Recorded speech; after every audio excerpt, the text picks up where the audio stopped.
the Morris Minor a good daily driver? Now I've got to be honest, this isn't my daily driver because I've got a lot of van stuff to do and things to move around and blah blah and dogs and whatever else.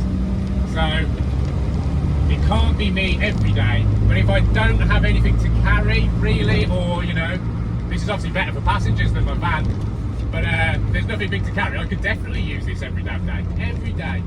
I don't think there'd be a problem. Just keeping on top of, like, you know, general levels of everything in your kind of weekly service, and I think it'd be fine. Because it does get through some kind of coolant and water. It drips a little bit of oil, like 1 drip a day. So you just got to keep on top of stuff like that. And apart from that, I mean, isn't that, it's not too dissimilar from owning a motorbike. And well, my motorbikes were always kind of from the 90s. I had one from the 80s. And yeah, I didn't really get anything new when it came to bikes. So yeah, it's just keep on top of things. And I do think this could do you every day. Because, you know, my 1998 diesel van, that could easily let you down in winter. It has let me down. I've always had to, like, I've had other options in the past where I had like work vehicles I could use, and now I don't. I've either got the camper or I've got this. So no matter what, there's a little bit of work involved if I want to commute in something more interesting than a Vivaro.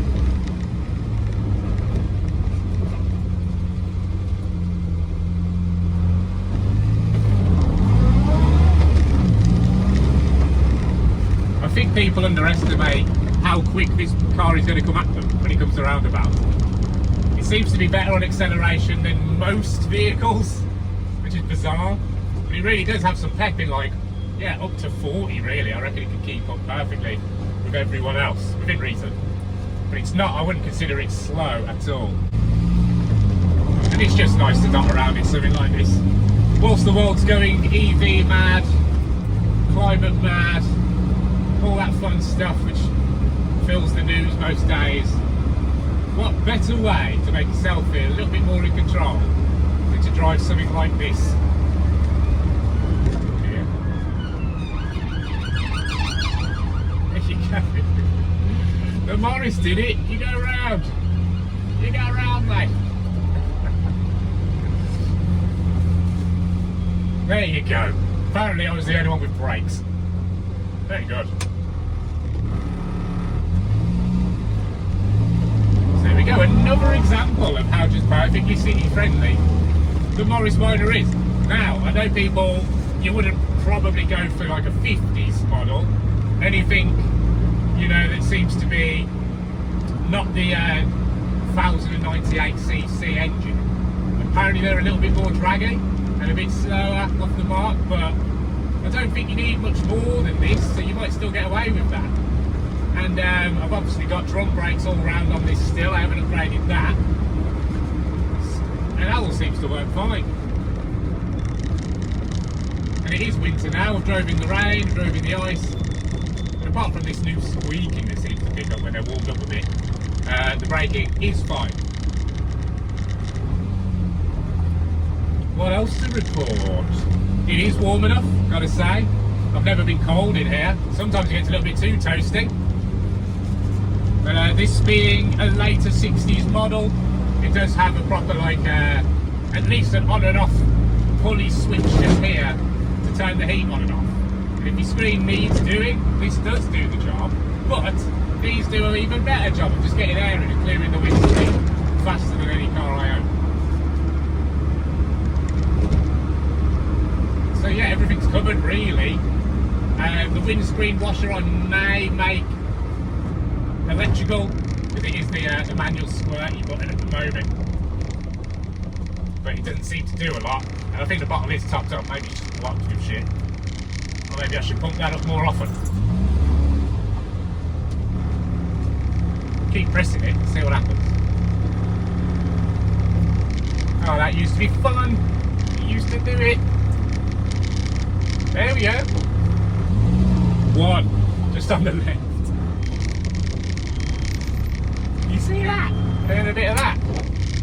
Why not? How exciting. Now I've ruined my windscreen. Fantastic.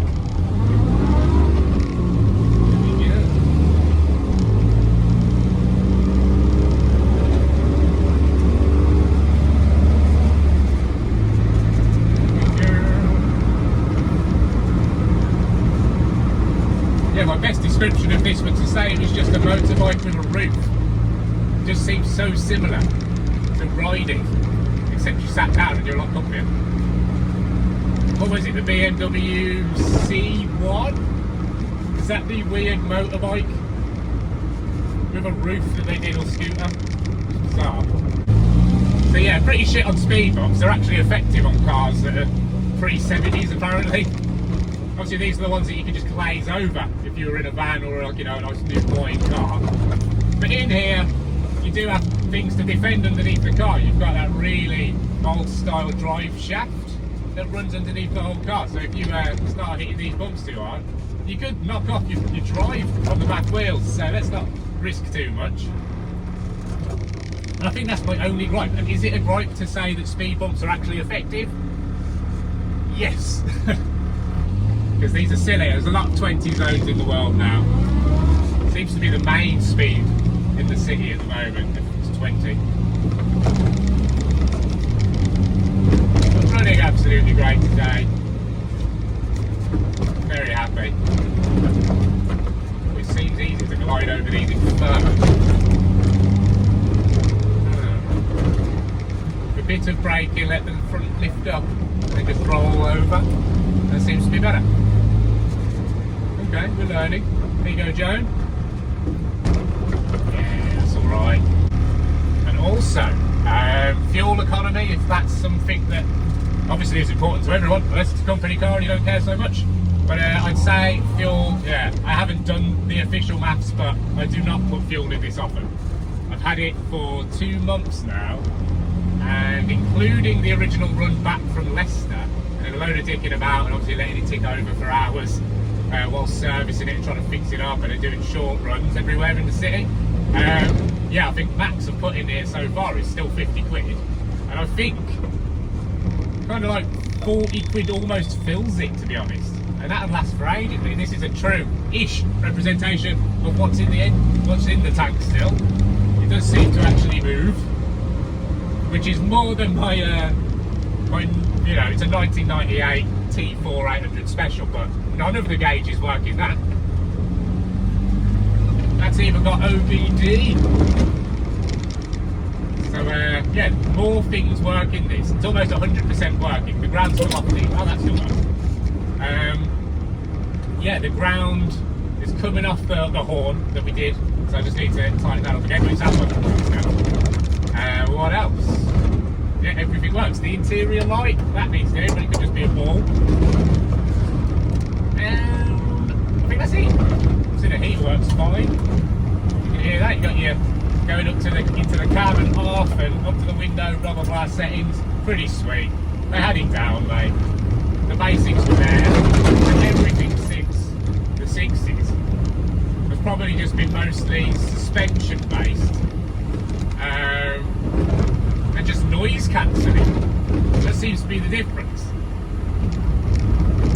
And safety, of course, you know, airbags and crumple zones and all that stuff. But apart from that, I mean, you know, the T4s don't have airbags, so we're living in the danger zone all the time here on the channel.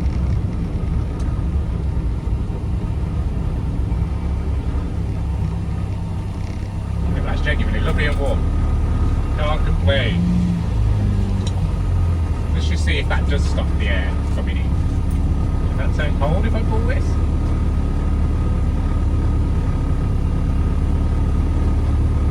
Barely. Oh yeah, they won't retreat now. Look at that! Daft. Now, I'm approaching my kind of end of the road now, so I'm going to leave you and love you. But thanks for joining. I hope this is clear. Me just showing you like what a rush hour drive is like in a classic around Birmingham, and I'd say it's absolutely reasonable. And yeah, really suited to modern day driving. So thanks for joining me. See you in the next one. We'll see where we go from there. Ta-ta!